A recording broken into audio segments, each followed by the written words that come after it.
Good afternoon, everybody. Good afternoon. How are we today? Good.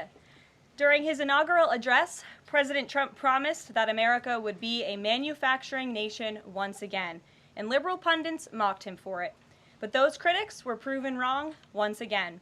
On the heels of President Trump's Oval Office meeting with Apple CEO Tim Cook last week, Apple just announced its largest ever commitment to American jobs and industry, with plans to spend and invest more than $500 billion in America over the next 4 years. Over the course of the current Trump administration, Apple plans to hire around 20,000 new workers, creating high-paying jobs right here in America. And the investment isn't limited to one specific region of our country. Apple teams and facilities will expand all over our country in Arizona, California, Iowa, Nevada, North Carolina, Michigan, Oregon, Texas, and Washington. With President Trump in charge, America is open for business. Apple CEO Tim Cook said it best in the company's announcement: "We are bullish on the future of American innovation." On top of this incredible Apple announcement, President Trump already announced more than $1 trillion in pledged investments into the United States. And on another important note that the American people entrusted President Trump to fulfill, this administration's efforts to seal the border continue to prove extraordinarily successful. In President Trump's first month back in office alone, illegal border crossings hit lows not seen in decades, down 94% over the past year, while interior arrests are up 134%. And this past Saturday, this is a significant statistic that I wanted to share with all of you, there were only 220 illegal border crossings on Saturday. This is a 15-year low. Think about that in comparison to the amount of illegal border crossings we saw under the previous administration. Fox recently reported that a San Diego migrant shelter is closing its doors after saying they have not received new asylum-seeking families or individuals since January 20th. We all know what happened on January 20th, don't we? And yesterday, New York City Mayor Eric Adams announced that the massive Roosevelt Hotel migrant shelter in Manhattan will shut down in the next few months. We're also seeing a reverse migration effect.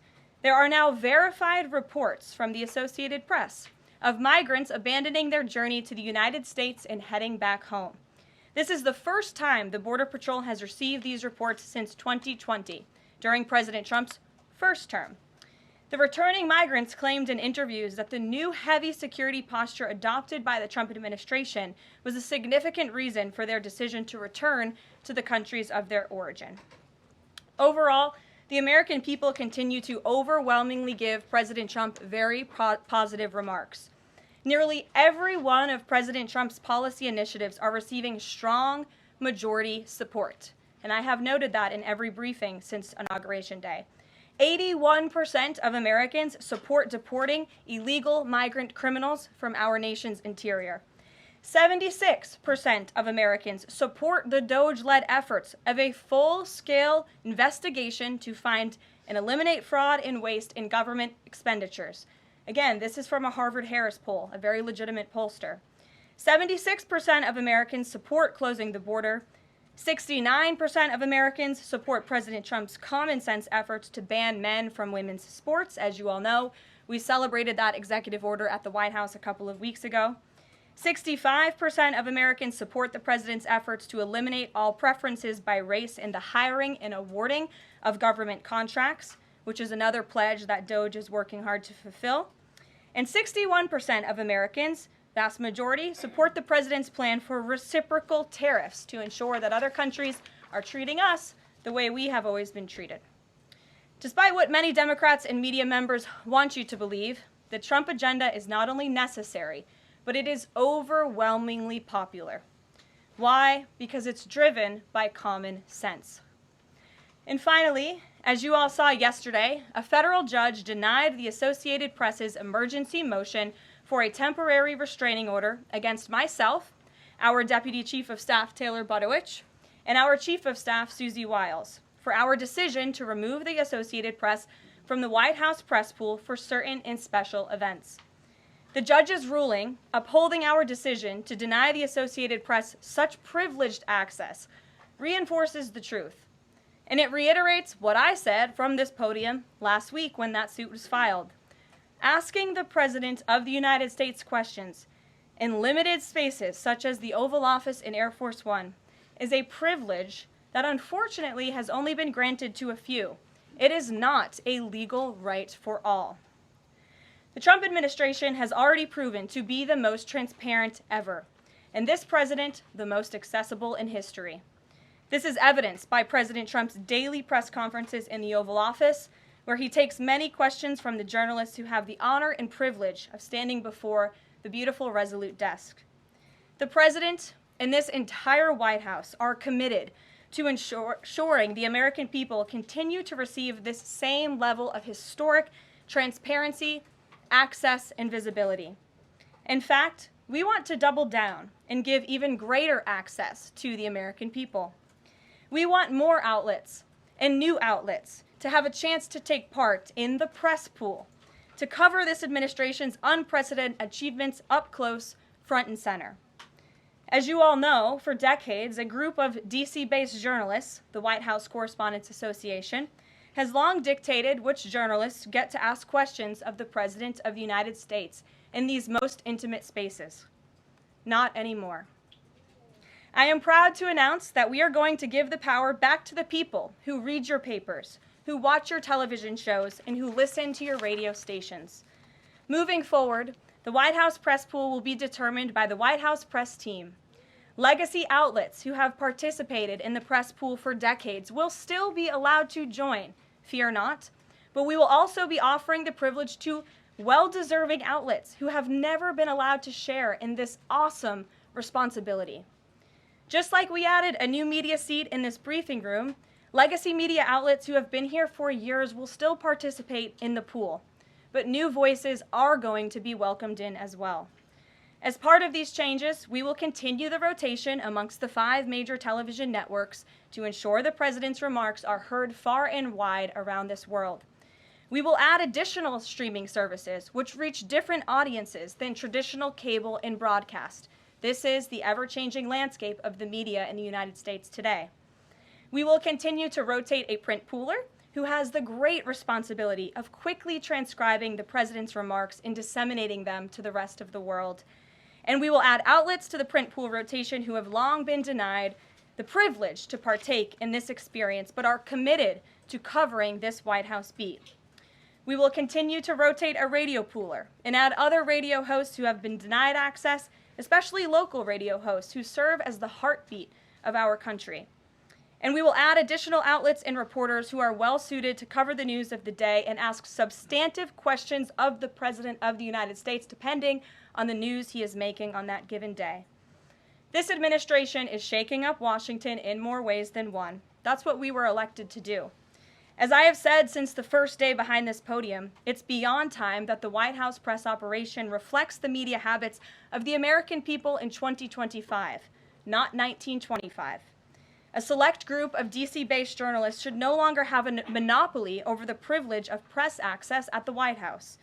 All journalists, outlets, and voices deserve a seat at this highly coveted table.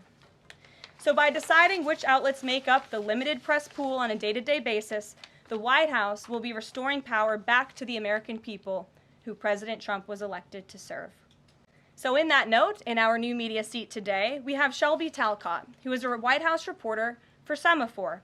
In 2022, Semaphore launched as a global digital news platform with the aim of bringing meaningful innovations to the news industry. Today, they have nearly 1 million newsletter subscribers spanning 11 separate editions.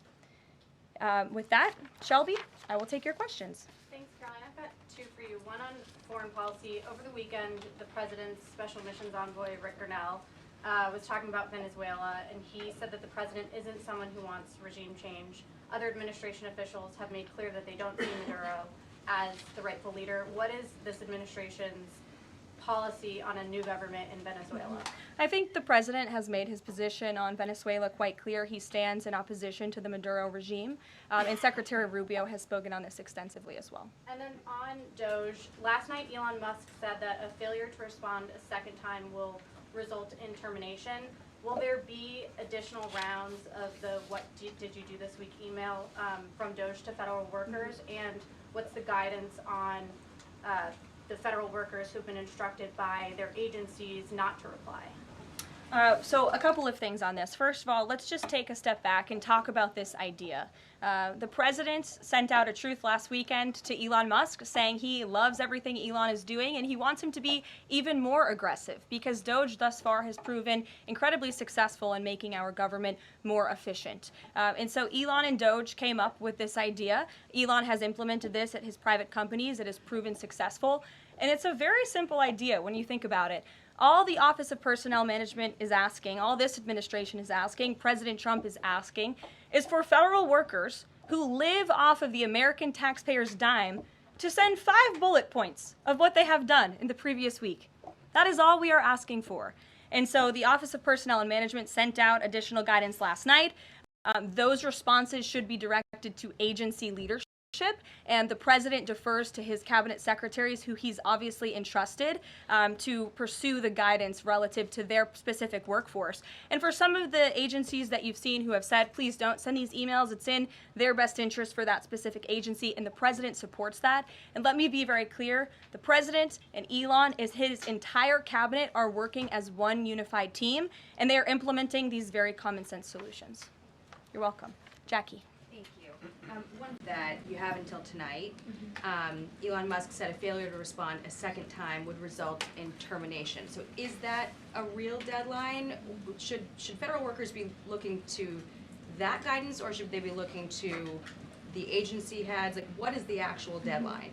So again, the agency heads will determine the best practices for their employees at their specific agencies. Again, this was an idea that Elon come up with. DOJ worked with OPM to actually implement the idea, and the secretaries are responsible for their specific workforce. And this is true of the hirings and the firings that have taken place. And we advise federal workers, unless your agency has dictated you not to respond to this email. In fact, I can announce that we've had more than 1 million workers who have chosen to participate in this very simple task of, again, sending 5 bullet points to your direct supervisor or manager, CCing OPM. I actually participated in myself. It took me about a minute and a half to think of 5 things I did last week. I do 5 things in about 10 minutes, and all workers should be working at the same pace that President Trump is working and moving. We have a country to save, and we want this federal government to be responsive to the needs of the American people who re-elected this president to have historic, massive reform. And that's what the intention of this idea is. Can you clarify one thing, though? Because Elon Musk also said that a reason that they wanted this 5 things email was just to see if people are actually alive, citing that there are some federal workers who might not even be alive. So meantime, NBC is reporting that these responses are going to go into an AI generator to evaluate whether these jobs are necessary. So is it just to see if people are actually working, or is it an effort to maybe cut some of those jobs? I have not seen that NBC News report, and I haven't heard that from DOJ or from Elon himself. Again, this is to ensure that federal workers are not ripping off American taxpayers, that they are showing up to the office, and that they are doing their jobs. That's what the American people expect, and it's a very simple task to complete. I did it myself, and I was more than happy to do it because I'm very grateful that I am serving the American people on the American taxpayers' dime. DOJ should hire a spokesperson just so that Elon Musk doesn't put out tweets that then confuse federal workers. Are my press briefings not good enough for you, Jackie? John. Caroline, thank you. In the ruling by Judge McFadden yesterday, who dismissed the lawsuit that AP brought against yourself and your team members here, President Trump, in there he said, why not just do away with the entire White House Correspondents Association along with it, because essentially they have no authority, they just usurped it. What is your reaction to that? Well, first of all, John, it's great to see you. And you are one of those individuals who has you're on a streaming platform that hundreds of thousands of people tune into every day. So it's great to see you in the briefing room. I did address that actually in my opening remarks by announcing that the White House press team in this administration will determine who gets to enjoy the very privileged and limited access in spaces such as Air Force One and the Oval Office. There are, as you know, look at this room, hundreds of journalists who show up to this building every single day and are not granted that luxury of flying on Air Force One and asking the President of the United States questions. And so we want to ensure, again, everyone has a seat at that highly coveted table. But alas, the legacy media outlets who have been doing this for quite some time and have invested resources into covering the White House, their spots will remain, just like they have in this briefing room as well. Sure. Steve. Could you give us an update on the negotiations around the Ukraine minerals deal, and when is President Zelensky going to come visit? So the president talked at length about this yesterday, the critical minerals deal with President Macron, and in the more than hour-long press conference he gave all of you in the Oval Office himself. There hasn't been significant updates since the president's remarks last night, but I will just reiterate his position. It's critical that this deal is signed. He expects President Zelensky to sign a deal. This is to recoup American tax dollars that have been funding Ukraine's national defense. And it's also great for the Ukrainian people who have been put through hell because of this war.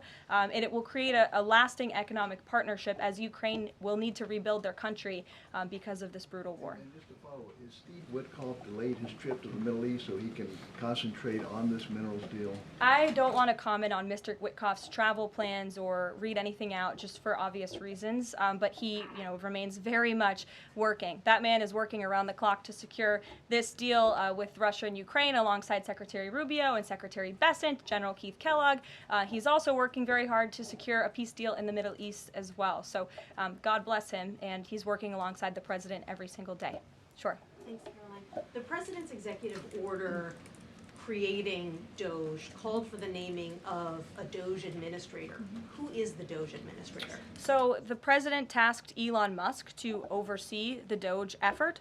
There are career officials and there are political appointees who are helping run DOGE on a day-to-day basis. There are also individuals who have onboarded as political appointees at every agency across the board to work alongside President Trump's cabinet to find and identify waste, fraud, and abuse, and they are working on that effort every day. So is Elon Reagan. Musk the administrator? Reagan. Thanks, Caroline. I have two for you today, one on the border wall and one on the DHS investigation. Sure. First on the border wall construction has restarted in Texas and California under contracts awarded under Trump's first term. Is the president looking to secure new contracts, and how is he defining success in terms of border wall construction this administration? The border wall is a signature promise of President Trump's campaign. He talked about it way back in 2015 and 2016, and people laughed at him for bringing up this idea. It's proven to be not only an idea that he delivered on in his first term and continues to deliver on in his second term, but it's also proven to be highly effective. In fact, we know where there were parts of President Trump's border wall built and standing under the previous administration, illegal border crossings dropped 87% where there was a border wall. So the wall is an incredible deterrent factor for illegal migrant caravans. The president is committed to the continuation of the construction of the wall. And, the previous administration actually sold off the resources that the Trump administration secured to build the wall. And that's an egregious misuse of the American taxpayers' money. They just let those resources rot on the southern border. They actually sold them for pennies on the dollar. So this administration, DHS and ICE and Customs and Border Patrol and Tom Homan and all of the great people who are working on this effort are committed to continuing the construction of President Trump's border wall. DHS investigation into people who might be leaking within the administration. Will the White House release the names of the individuals that DHS Secretary Noem said were caught leaking details of the ICE raid? And can you share how many leakers have been caught so far and what agency they were a part of? I would defer you to DHS on the leakers that they have identified, but I know the president and this White House commend Secretary Noem for launching an internal investigation to identify those leakers because it's unacceptable for career bureaucrats who are standing in the way of the will of the American people and enacting President Trump's agenda. If they don't want to adhere to the will of the 77 million Americans who reelected President Trump, then they should go find another job. And if they continue to leak information, especially information that is critical to protecting Border Patrol agents and ICE agents who are out there doing jobs that not many people are willing to do, putting their lives on the line to protect our national security, then those individuals absolutely should be fired. And this administration is committed to finding them. Sure. Caroline, Two questions for you, one related to Guantanamo Bay, the other to the White House Correspondents' Dinner. I wanted to get your response to some Washington Post reporting of the migrants who stayed over at Guantanamo Bay for the last 2 weeks. They told the Post they were rarely let outside, they were shackled and placed in what they described as cages, and alleged that they were not treated as human beings. Does the White House have any response to those conditions? At Guantanamo Bay? It's a promise the president campaigned on, that if you invade our nation's borders, if you break our country's laws, and if then you further commit heinous, brutal crimes in the interior of our country, like raping and murdering innocent, law-abiding women and girls, and committing heinous acts of violence, then you are going to be deported from this country, and you may be held at Guantanamo Bay. These are criminals we are talking about. Don't forget that. Sure. So U.S. consumer confidence fell this month the most since August of 2021. What is your message for Americans who are concerned about the impact of things such as tariffs on prices? Yeah, sure. Well, thank you for that question. It's obviously an important one. The president campaigned on reigniting the Trump economy and fixing the mess that was created by the previous administration. We know they created an economic and an inflation nightmare for the American people, and I'm not going to stand up here and lie to you like my predecessor did about the state of our economy. We understand there are people that are hurting, and this administration is wholeheartedly committed to ensuring that those individuals see relief and price reductions and tax cuts and in less regulations that are burdensome on their household and their businesses. And the president and this entire administration are focused on that every day. I can go through the very long list of economic actions this president has taken. I know you work for Bloomberg, so I'm sure you're well aware of them, but I can assure the American people that the president is very much focused on bringing down the cost of living crisis in this country that was created by the previous administration. Just have a quick follow-up. Sure. Is the president planning on whipping any votes to, for the House budget vote, and if so, to whom is he making calls? I'm not aware of any calls that he has made. I did talk to the president about his position on this just before coming down here, and he said that he's made it very clear to the Hill what his priorities for a budget are. He's said it to the Speaker of the House. He said it to Leader Thune. The Senate and the House know what President Trump wants and know what the American people want. And so he expects Congress to get it done. He's looking at the proposal from the House. He will also be looking at the proposal that I believe the Senate is drafting up as well. Sure. Thank you, Caroline. I have two questions. Does the United States, sorry,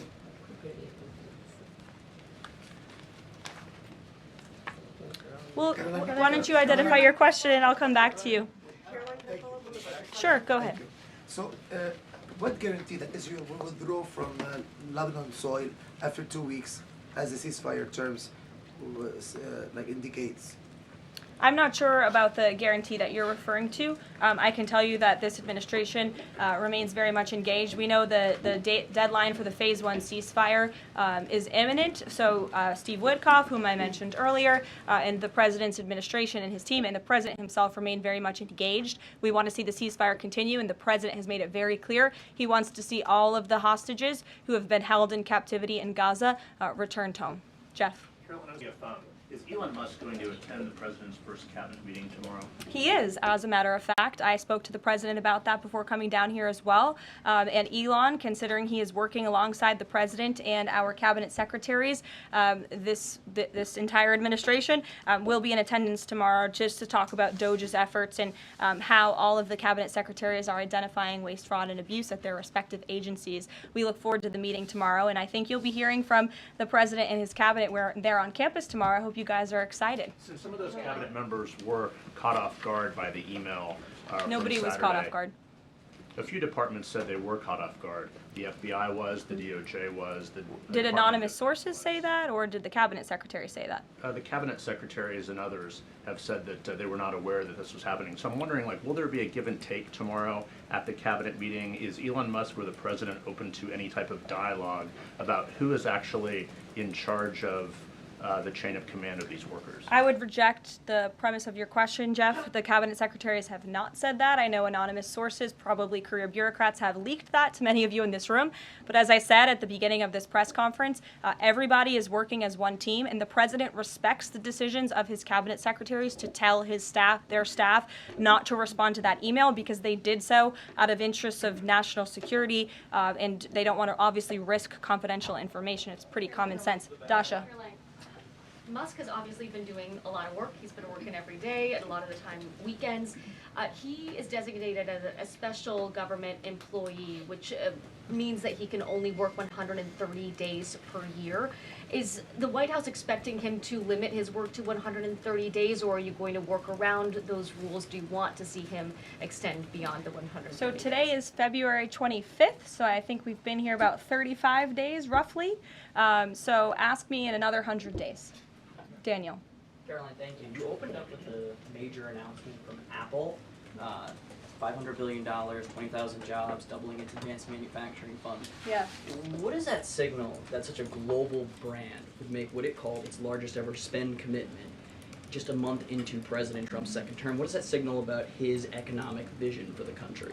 President Trump is a deal maker, and he has restored confidence in business leaders around this entire world. Apple is one of the largest companies on the face of the planet. They employ hundreds of thousands of Americans, but the president wants to see more Americans employed, more investments here in the United States of America. And this is another fulfillment of the president's campaign promises. I recall President Trump at his rallies on the campaign telling the world that if and when I am elected, America is going to be back, and we want your investments to be driven onshore. We want you to hire American workers, and you will have the lowest regulatory burden, the lowest tax cuts, and the president has already proven he's committed to slashing regulation. He's counting on Congress to implement those tax cuts. And so people are encouraged by the president's, again, as Tim Cook called it, they're bullish about American innovation because of the leadership of this president. And it's a stark contrast to the leadership of the previous administration, Joe Biden, who I don't think spent any time trying to recruit any investments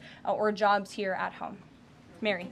We're hearing from some Republicans who are voicing concerns about how these cuts are being carried out. Congressman McCormick, a Republican from Georgia, tells us he's worried it's too rapid for real people to adapt to. And he says he's concerned that it could come off as discompassionate, in his words, that it could risk undercutting the strong message that he feels you're trying to send about the need to cut government waste. Well, I think that was one comment from one senator, and I think, as I cited in my opening remarks in the poll, the most important people are the American people, and 77% of Americans at home support a full investigation into the waste, fraud, and abuse that the federal government has been spending their tax dollars on. So that's the people the president cares about most, and that's why we're fulfilling this pledge. And again, it should come as no secret to anybody. The president campaigned on doing this. The president yesterday said if you don't respond to this email, you will be fired or semi-fired.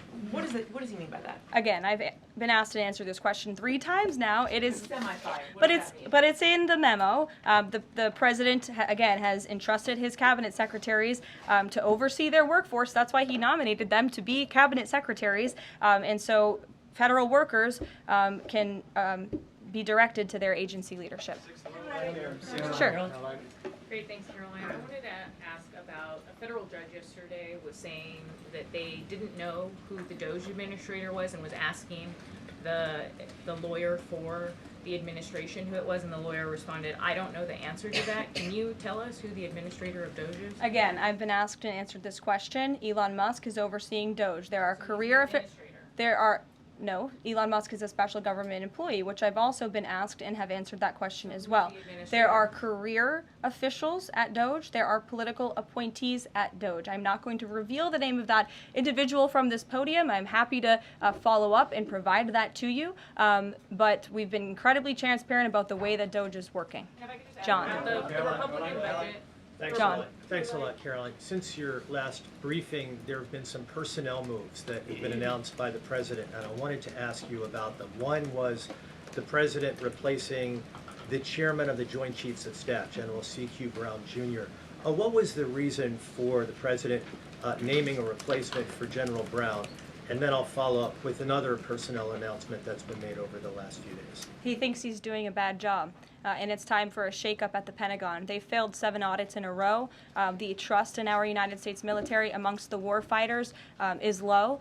The president is shaking up the Pentagon and the Department of Defense, of course, with Secretary Hegseth leading, and he has the right to do that. It's actually quite common from administration to administration to do such a thing. The president, when he swore him in as the Chief of Staff for the Air Force, called him a great man and a great gentleman. Does he distance himself from the remarks that he made back in August of 2020?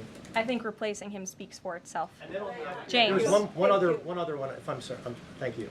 On the FBI, the president also announced a new deputy director of the FBI, Dan Bongino. From what has been reported, and maybe this is not accurate reporting, you can tell me, the FBI director, Kash Patel, informed Republican senators that it would be an individual named as the deputy who was a special agent currently at the FBI, and of course Mr. Bongino is not.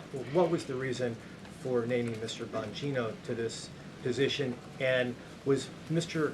Patel not correct in making that assurance to those senators? I'm not sure if anybody in this room has listened to Mr. Bongino when he talks about the past corruption at the FBI, when he talks about his experience serving for the United States Secret Service.